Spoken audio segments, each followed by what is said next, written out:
Oke, baik, selamat malam semua. Perkenalkan, nama saya Salestinus Petrus Dema, NPM 197064516027 dari jurusan Teknik Informatika. Nah, pada kesempatan ini saya akan menjelaskan tentang riset operasi, di mana mencari nilai maksimum dari suatu persoalan penjualan barang dalam sebuah perusahaan. Nah, sebelum kita masuk pada contoh soal, yang pertama adalah kita mendefinisikan apa itu riset operasi. Yang pertama, pengertian riset operasi. Riset operasi adalah aplikasi metode-metode, teknik-teknik, dan peralatan ilmiah dalam menghadapi masalah-masalah yang timbul dalam operasi perusahaan dengan tujuan menemukan pemecahan yang optimal. Nah, ada beberapa pengertian menurut ahli. Yang pertama adalah Morse dan Kimball. Menurut Morse dan Kimball mendefinisikan riset operasi sebagai suatu metode ilmiah yang memungkinkan para manajer mengambil keputusan mengenai kegiatan yang ditangani secara kuantitatif. Yang berikut ada menurut Kurkam, Arkov, dan Arnov pada tahun 1950 Masehi. Mereka mengungkapkan bahwa riset operasi merupakan aplikasi metode-metode, teknik-teknik, dan peralatan ilmiah dalam menghadapi masalah-masalah yang timbul dalam operasi perusahaan dengan tujuan menemukan pemecahan yang optimal. Berikut adalah menurut Miller dan MK. Menurut Miller dan MK, STAR mengartikan riset operasi sebagai peralatan manajemen yang menyatukan ilmu pengetahuan, matematika, dan logika dalam rangka memecahkan masalah yang dihadapi sehari-hari sehingga dapat dipecahkan secara optimal. Jadi ini beberapa definisi secara umum dan menurut beberapa ahli. Nah, yang berikut adalah kita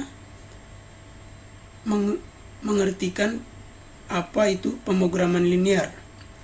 Pemrograman linear yang diterjemahkan dari linear programming adalah yang pertama, metode matematika dalam mengalokasikan sumber daya untuk mencapai tujuan tunggal seperti memaksimalkan keuntungan atau meminimalkan biaya. Yang kedua adalah sebagai suatu model matematika yang terdiri dari sebuah fungsi tujuan linear dan sistem kendala. Sistem kendala linear. Nah, yang berikut adalah bagaimana kita menentukan suatu fungsi tujuan dan fungsi kendala. Yang pertama, fungsi tujuan. Tujuan masalah ini adalah memaksimumkan keuntungan. Biaya total dalam konteks ini adalah harga per unit dari masing-masing jenis barang yang dijual, sehingga biaya total Z dituliskan sebagai berikut. Z sama dengan X1 tambah X2. Yang berikut adalah mendefinisikan fungsi kendala. Dalam masalah ini, kendala adalah kebutuhan maksimum akan sumber daya dalam pembuatannya. Kendala untuk bahan mentah adalah X1 tambah X2 lebih kecil sama dengan 0. Pada contoh ini digunakan pertidaksamaan lebih kecil sama dengan yang menunjukkan jumlah maksimum bahan mentah yang dibutuhkan. Nah, dalam penjelasan ini ada dua metode yang saya gunakan. Yang pertama adalah menyelesaikan program linear dengan metode grafik. Di sini ada contoh soal. Contoh soalnya adalah produsen sepatu membuat dua model sepatu menggunakan 22 bahan yang berbeda komposisi. Model pertama terdiri dari 200 gram bahan pertama dan 150 gram bahan kedua, sedangkan komposisi model kedua terdiri dari 180 gram bahan pertama dan 170 gram bahan kedua. Kesediaan bahan di gudang pertama 72 kg dan bahan kedua 64 kg. Harga model pertama adalah Rp500.000 dan harga model kedua adalah Rp400.000. Hitunglah maksimum atau maksimal keuntungan dengan metode grafik.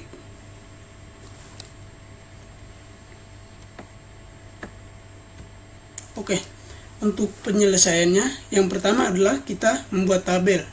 Nah, pada tabel ini paling atas ada jenis sepatu,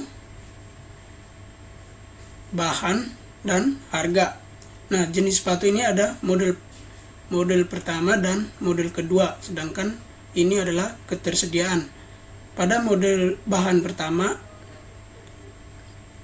pada model 1, bahan 1 adalah 200, bahan kedua ada 150, sedangkan harganya adalah 500.000. Dan model kedua, bahan pertama adalah 180, dan model bahan kedua adalah 170, sedangkan harganya adalah 400.000. Nah, yang pertama-tama adalah kita menentukan fungsi tujuan. Seperti pada ini ya, kita menentukan fungsi tujuannya. Nah, untuk fungsi tujuan seperti di sini rumusnya adalah Z sama dengan X1 plus X2.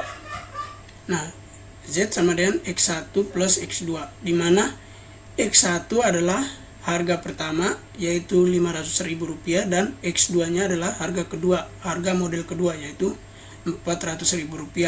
Setelah kita menentukan fungsi tujuan atau menentukan Z, kita menentukan fungsi kendala, di mana fungsi kendala ada dua, yaitu kita ambil dari bahan 1 dan bahan 2 pada jenis sepatu model 1 dan model 2.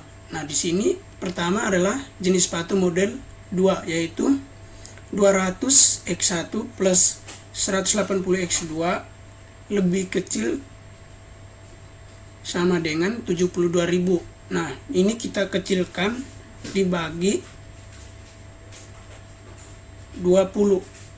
Jadinya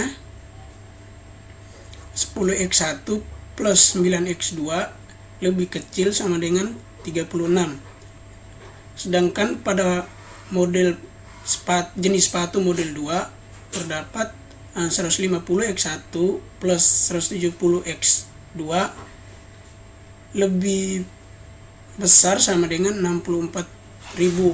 Nah, kita kecilkan menjadi 15X1 plus 17X2 lebih kecil sama dengan 6.400. Oke, kita lanjut.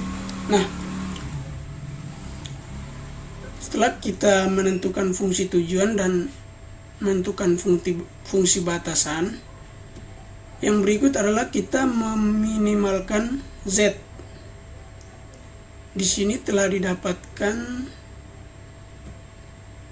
dua fungsi batasan, diantaranya adalah 10X1 plus 9X2 sama dengan lebih kecil sama dengan 3.600, dan fungsi yang kedua adalah 15X1 plus 17X2 lebih kecil sama dengan 6.400. Nah, yang pertama kita sederhanakan fungsi pertama, yaitu yang ini 10X1 plus 9X2 lebih kecil sama dengan 3.600. Nah, dalam menyederhanakan ini kita gunakan cara yang pertama adalah jika X1 sama dengan 0, maka X2 sama dengan 3.600 per 9 sama dengan 400. Nah, 3.600 per 9 ini dari mana? Jika X1 ini kita diganti dengan 0, maka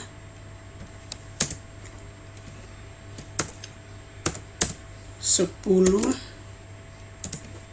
dikali 0 di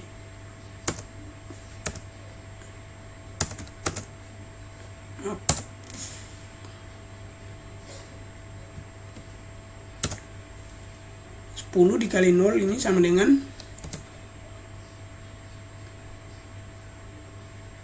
10 dikali 0 ditambah 9X2 sama dengan 3.600. Nah, 10 kali 0 sama dengan 0, maka tinggal 9X2 sama dengan 3.600. X2 sama dengan 3.600 per 9, maka hasilnya adalah 400. Nah, terus yang berikut adalah jika X2 sama dengan 0, maka X1 sama dengan 3.600 per 10, hasilnya adalah 360. Sama ya. Jadi 9 dikali 0 hasilnya 0, maka 10x1 sama dengan 3600. X1 sama dengan 3600 per 10, maka hasilnya adalah 360. Jadi X1, X2 sama dengan 400, 360. Nah, yang berikut adalah kita menentukan memaksimalkan persamaan yang kedua, yaitu 15x1 plus 17x2 kurang lebih sama dengan 6400. Nah, jika x1 sama dengan 0, maka x2 sama dengan 6400 dibagi 17. Hasilnya adalah 376,5. Maka 0,376,5. Jika x2 sama dengan 0, maka x1 sama dengan 6400 per 15. Maka hasilnya adalah 426,7 atau 426,7,0. Ini adalah x1, x2 ya. Ini x1, x2. Oke. Jadi x1, x2 sama dengan 376,5,426,7. Kita lanjut. Nah, setelah kita sudah mendapatkan x1, x2 pada persamaan 1 dan x1, x2 pada persamaan 2, kita menggambar sebuah grafik untuk mendapatkan titik-titiknya. Nah, di sini sudah ada grafik, ada garisnya, di mana pada persamaan 1 adalah 400 dan 360, maka garis singgungnya adalah x2 adalah 400 dan x1 sama dengan 360. Terus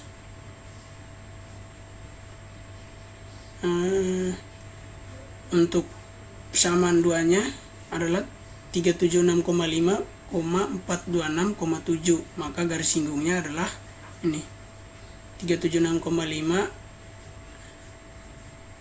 Ini saya salah tulis, maaf. Ini x2, ini yang x1. Oke, seperti ini. Nah, setelah kita menggambar grafik begini, kita menentukan titik-titik. Di sini 0, ini titik A, titik C, dan titik B, sehingga kita bisa mendapatkan nilai maksimumnya. Untuk titik A dan titik B sudah diketahui bahwa nilai x1-nya sama dengan, untuk titik A nilai x1-nya sama dengan 376,5 dan x2-nya sama dengan 0, dan titik B nilai x1-nya sama dengan 0 dan x2-nya adalah 360. Nah, yang mau kita cari adalah, yang pertama adalah titik C. Nah, ya, kita mencari nilai minimal atau nilai maksimal. Yang pertama dari titik A ini, titik A. Nah, untuk titik A diketahui bahwa x1 sama dengan 0 dan x2-nya adalah x1.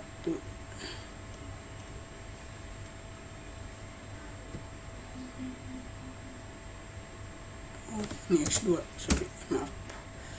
Ini x1. Oke. Nah, diketahui bahwa x1-nya sama dengan 0 dan x2-nya adalah 376,5. Kita substitusikan ke fungsi tujuan z, di mana fungsi tujuan z di sini adalah, nah, fungsi tujuan z yang ini. Z sama dengan 500.000 x1 plus 400.000 x2. Kita substitusikan 0,376 ini, 5 disubstitusikan ke fungsi tujuan z. Maka z sama dengan 500.000 x1 plus 400.000 x2 sama dengan z sama dengan 500.000 dikali 0. 0 ini adalah x1 yang ini. Nih. X1 dan 400.000 dikali 376,5 yang ini adalah X2.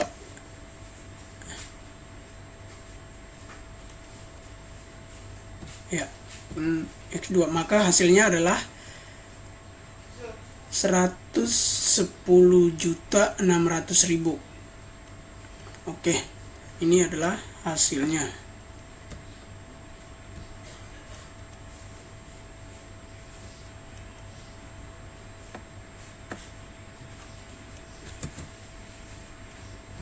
Nah, yang berikut adalah kita menentukan titik B yang ini.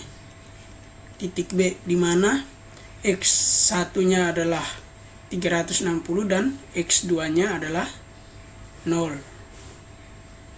Oke.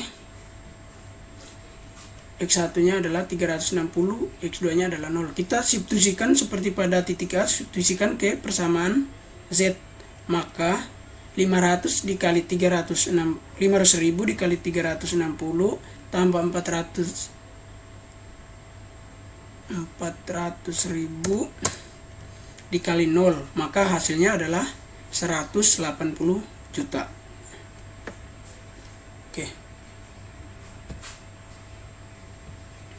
Hasilnya adalah 180 juta. Nah, yang berikut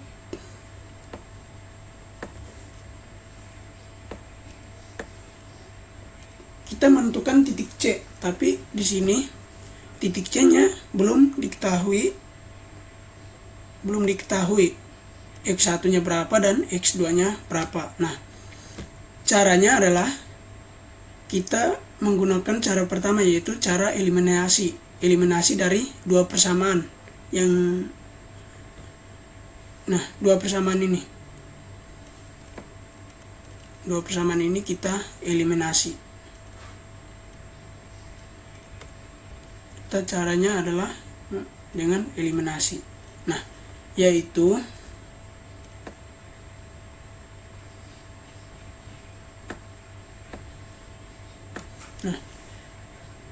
masing-masing persamaan 1 dibagi 10 dan persamaan 2 dibagi 15, sehingga kita menghilangkan X1-nya.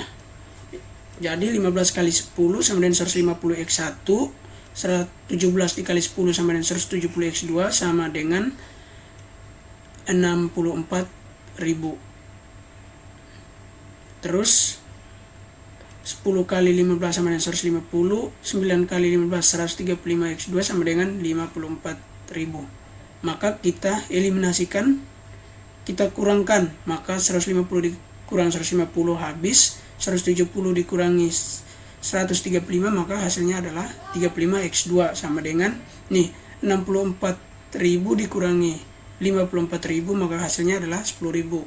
Jadi 35 X2 sama dengan 10.000. Jadi X2 sama dengan 10.000 per 35. Maka hasilnya adalah 285,7. Nah, kita sudah mendapatkan X2. Dari hasil ini kita substitusikan ke persamaan 1 agar bisa mendapatkan X1-nya, yaitu persamaan 1 adalah 10X1 plus 9X2 sama dengan 36. Kita masukkan angka ini pada X2, kita gantikan X2 dengan angka ini. Kita gantikan X2, maka hasilnya adalah 10X1 plus 9 kali 285,7 sama dengan 3.600. 10X1 sama dengan 2.571,3 sama dengan 10X1 plus 2.571,3 sama dengan 3.600. Nah, 10X1 sama dengan 3.600 kurang 2.571,3. Kenapa di sini min? Karena ketika ini kita pindahkan arah atau kita pindah ruas, maka positif menjadi negatif. Jika di sini negatif, kita pindahkan arah, maka hasilnya menjadi positif. Karena di sini positif, kita pindahkan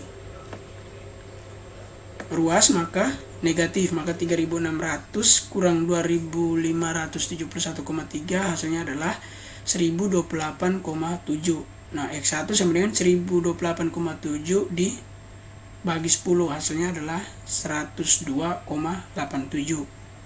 Oke, maka C kita sudah mengetahui X1 nya sama dengan 102,87 dan X2 nya adalah 285,7.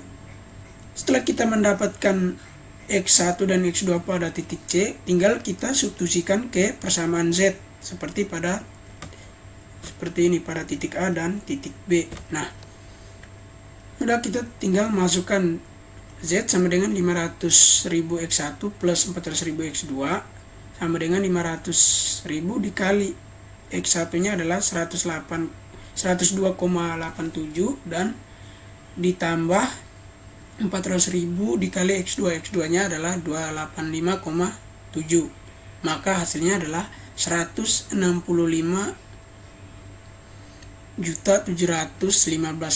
Nah, yang kita cari di sini adalah nilai maksimum. Nah, dari ketiga titik ini, nilai yang paling besar adalah ini 180 juta, maka nilai maksimumnya pada titik B yaitu 180 juta. Di mana di sini disimpulkan bahwa maka bisa ditarik kesimpulan bahwa untuk pembuatan sepatu model 1 dan model 2 memperoleh keuntungan maksimal pada titik B dengan nilai Z sama dengan 180 juta rupiah.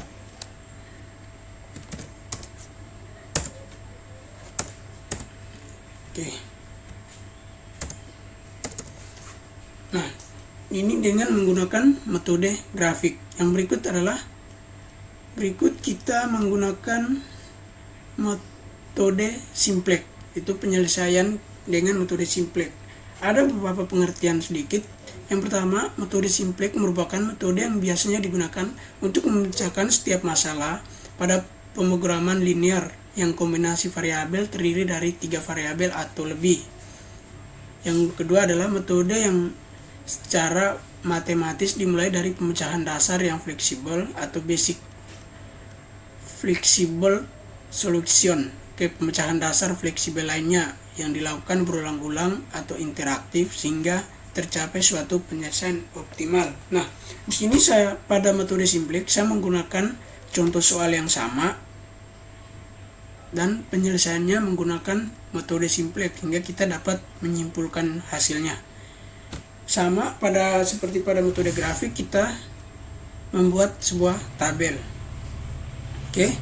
Terus yang bedanya di sini adalah fungsi tujuan, di mana fungsi tujuan untuk memaksimumkan adalah Z kurang 500.000 X1 kurang 400.000 X2 kurang 0S1 kurang 0S2 sama dengan 0. Setelah kita menentukan fungsi tujuan, kita juga menentukan fungsi pembatas. Nah, fungsi pembatas sama seperti pada metode grafik. Oke, yang berikut kita membuat tabel baris ke-1. Nah, baris ke-1 ini adalah kita memasukkan nilai Z.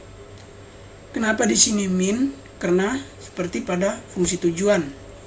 Nah, di sini adalah Z kurang min 500. Z min 500 X1 min 400.000 X2. Maka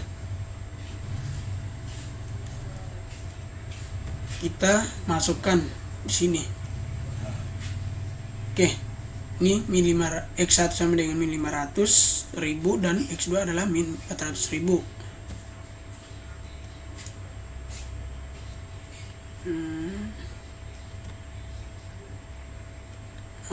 Di sini 1.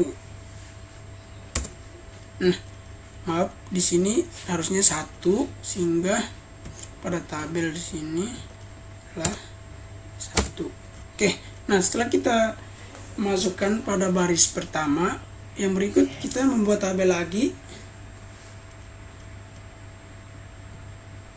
dengan memasukkan angka pada ini tabel ke-2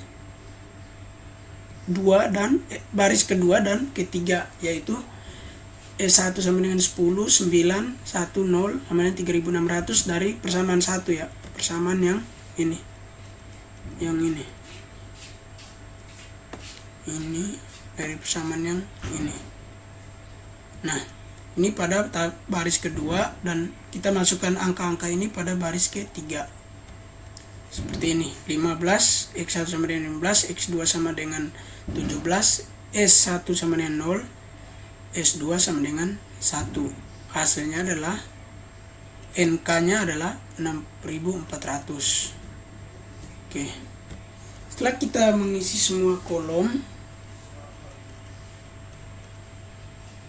ini sudah terisi. Nah, yang berikut adalah literasi 1. Kita menentukan kolom kunci. Kolom kunci pada tabel ini adalah di mana nilai fungsi yang memiliki negatif terbesar, atau nilai Z yang nilai fungsi yang memiliki negatif terbesar. Karena di sini adalah negatif terbesar adalah min 500.000, maka kolom kuncinya pada kolom pertama. Kolom ini adalah kolom kunci. Nah, setelah kita menentukan kolom kunci, kita menentukan baris kunci. Ya, kita menentukan baris kunci. Untuk menentukan baris kunci,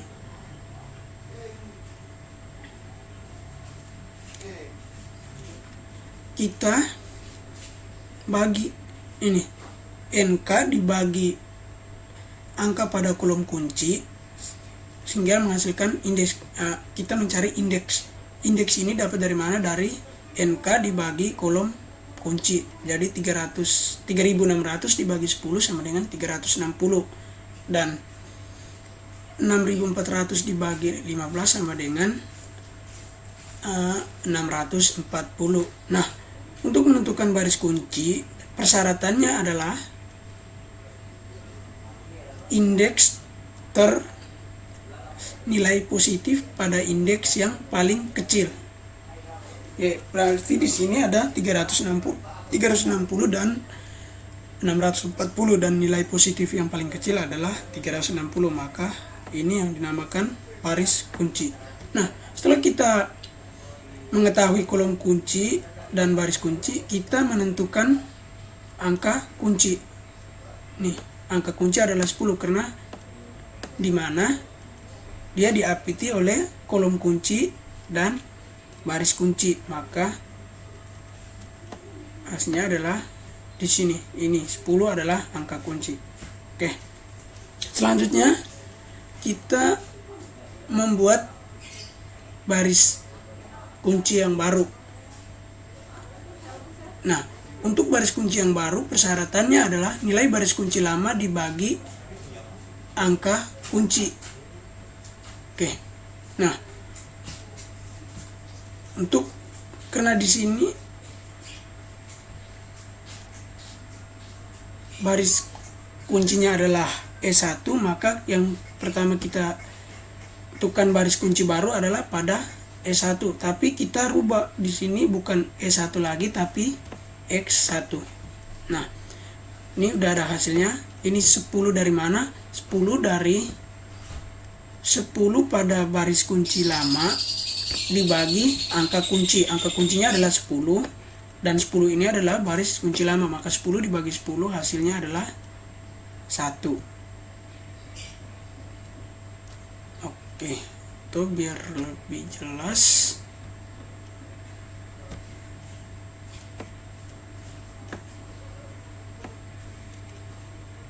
Nah,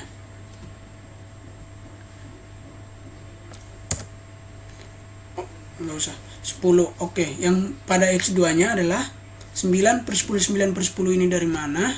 Ini baris kunci lama dibagi angka kunci, maka 9 dibagi 10 hasilnya adalah 9 per 10, dan seterusnya. Ini sini 1 per 10 hasilnya adalah 1 per 10, dan 0 dibagi 10 hasilnya 0. Terus 3600 dibagi 10 hasilnya adalah 360. Maka kita sudah mempunyai satu baris kunci. Nah, yang berikut Berikut adalah mengubah nilai-nilai selain pada baris kunci. Nah, rumus di sini dengan rumusnya adalah baris kunci baru adalah baris lama dikurangi koefisien pada kolom kunci dikali baris kunci baru. Oke, yang pertama adalah nilai Z pada X1. Nah, di mana di sini 500 dikurangi min 500 dikali 10, maka dikali 1, hasilnya adalah 0. Min 500 dikurang min 500 artinya min 500 ditambah 500 hasilnya 0. 0 dikali 1 sama dengan 0. Nah, pada kolom yang kedua pada baris Z, min 400 dikurangi min 500, min 400 ini, min 400 dikurangi min 500 berarti min 400 ditambah 500 hasilnya adalah 100.000. Nah, 100.000 dikali 9/10 maka hasilnya adalah 50.000. Dan pada kolom ketiga pada baris Z, di mana 0, nah ini 0 dikurangi min 500 sama dengan 0 ditambah 500.000 adalah sama dengan 500.000. 500.000 dikali 1/10 maka hasilnya adalah 50.000. Nah, di sini hasilnya 0 dikurangi min 500.000 sama dengan 0 sama dengan min 500.000 dikali 0 maka hasilnya adalah 0. Sedangkan pada NK-nya 0 ditambah dikurangi min 500.000 maka 0 tambah 500.000 hasilnya adalah 300.000. 300.000 dikali 3.600 maka hasilnya adalah 500.000 dikali ini 360 maka hasilnya adalah 180 juta. Dan untuk pada baris ketiga atau baris X2 ini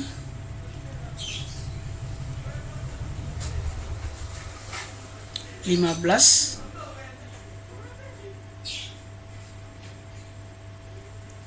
dikurangi 15 dibagi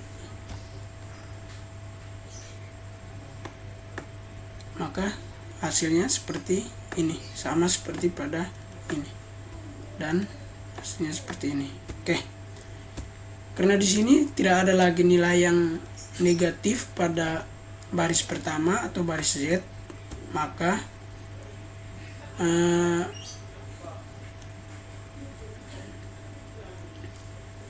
literasinya atau penyederhanaan kita berhenti di sini.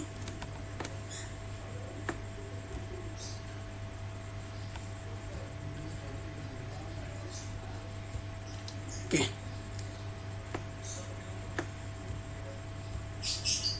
Maka hasilnya adalah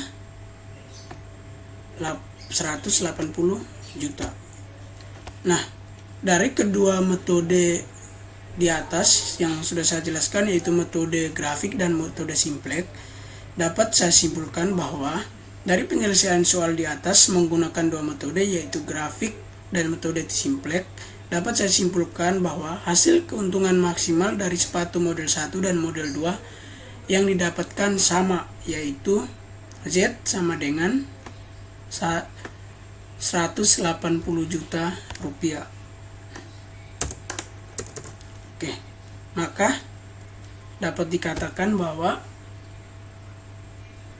saya berhasil memecahkan suatu masalah dengan kedua metode dan hasilnya sama, yaitu 180 juta.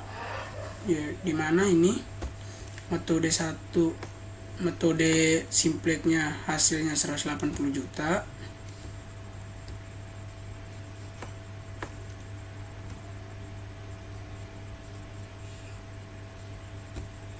dan pada metode grafik nilai maksimalnya juga 180 juta. Ini nilai maksimalnya juga 180 juta.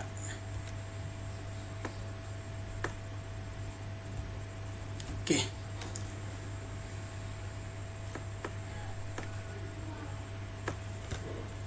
Oke, baik. Sekian yang dapat saya jelaskan pada kesempatan ini. Jika masih banyak yang kurang atau masih banyak yang salah dari tempat ini, saya minta maaf. Dan atas perhatiannya, sekali lagi saya ucapkan terima kasih. Saya Celestinus Petrus Dema, undur diri. Salam sukses.